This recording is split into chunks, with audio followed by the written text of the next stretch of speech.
my name is Tiffany Garside. I'm an email marketing strategist for finance firms, consultants, business advisors who want to up-level and create sophisticated marketing campaigns to sell out their offers.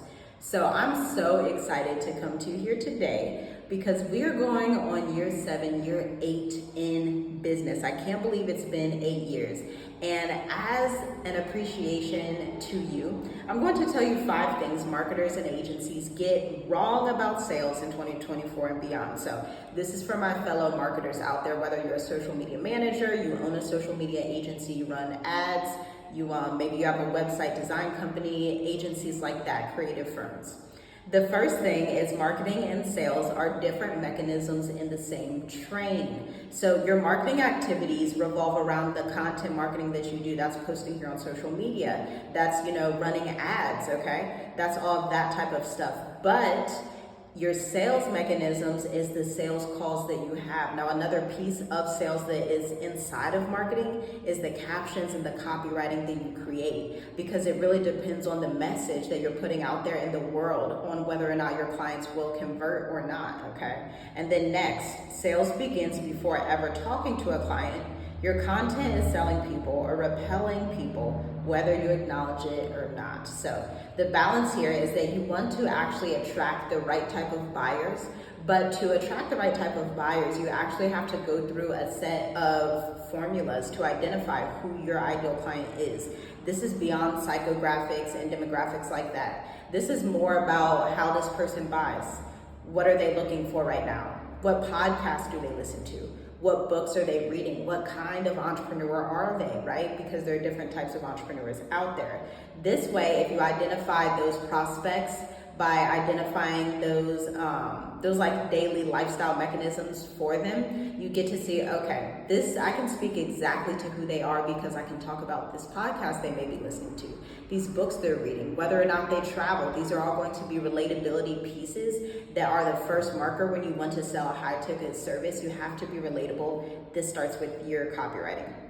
Next, fancy marketing gimmicks and trends are fun, but they do not guarantee revenue. Every year in business, most marketing agencies or peers in the industry, they'll say, what trends are you hopping on? What audio, or what do you think of this? What do you think of that? And 9 times out of 10, actually, let me tell you a little secret, y'all. I do not have a TikTok profile, okay? And it's because I really don't care about trends in audio. I'm more concerned about the message that I'm putting out into the world. And as a marketing agency founder or as a creative firm, you should be more concerned with the message that you're giving the world. Because I don't know if you noticed, but there's a lot of creative agencies out there. There's a lot of marketers out there. So the one thing that's going to differentiate you is your personality, how you tell stories, and how you can actually start to work with your clients through your unique process. All of these package up into the website copy that you have or the website content that you need to create. Next, revenue guarantees are based on your marketing cadence and sales formula. So you're like, okay, how do I get more sales in 2024? It seems like buyers have shifted in the industry. I'm not able to make sales as much, but the reason that is because we're in a time in the world right now where things are shifting, okay? And so the people who have money are investing their money in things that they believe in, right? They're not willing to just throw money out the door anymore.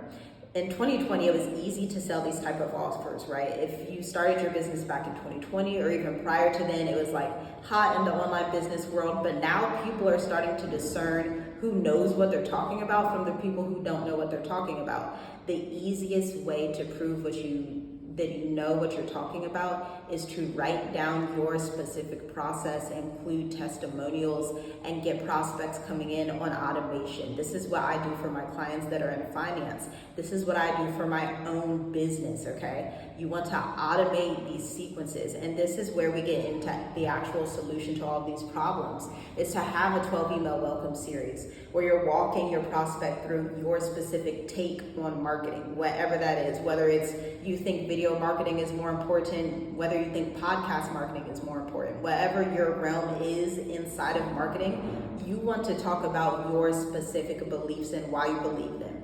Make sure you include data and statistics and client testimonials to back that up. And so Here's an example of a launch strategy that you might use to sign more clients in the next 6 months. You might decide to do 5 Instagram posts per week, pushing a specific lead magnet that is tailored to your specific offer and your firm. And then it would be connected to your 12 email welcome sequence. So when people come across that free download, that ebook, hopefully it's a white paper ebook, so that you can attract logical buyers that pay a higher price, that pay over $2,000 for your offer. They're gonna read that ebook and say, oh, this person really understands marketing. They really understand what they're talking about. They're going in depth on why they create things the way they do and how they've built their business, or how they're building other e-commerce businesses, whatever it is that you do. And then after the 12 email welcome sequence, you can automate this as a drip campaign that goes out over a span of 2 weeks. You want to up the cadence even further to follow up with them, okay? And so that's where your magnetic email newsletters comes in. You're sending emails at least 3 times per week, but we have clients that actually send out emails 2 times per day, and they're seeing incredible results, incredible revenue. Now, lastly, I know this was a bit of a long video, but lastly, I want to leave you with this. You need to change your mindset around communicating consistently.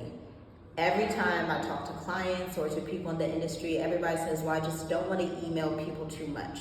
Shift your mindset from that, because the fact that someone is on your email list means they want to hear from you. And it's going to take way more than 5 touch points for them to understand your offers and how you're going to change their life, for them to even be able to see themselves in your offers. It's going to take additional communication. You have to be strategic and diligent about your marketing. Don't put on this lazy mindset. Don't put on this, oh, nobody wants to hear from me, fear-based, limited mindset. Go into expansion, elevate as a sophisticated CEO, and show up via email. Talk to you soon.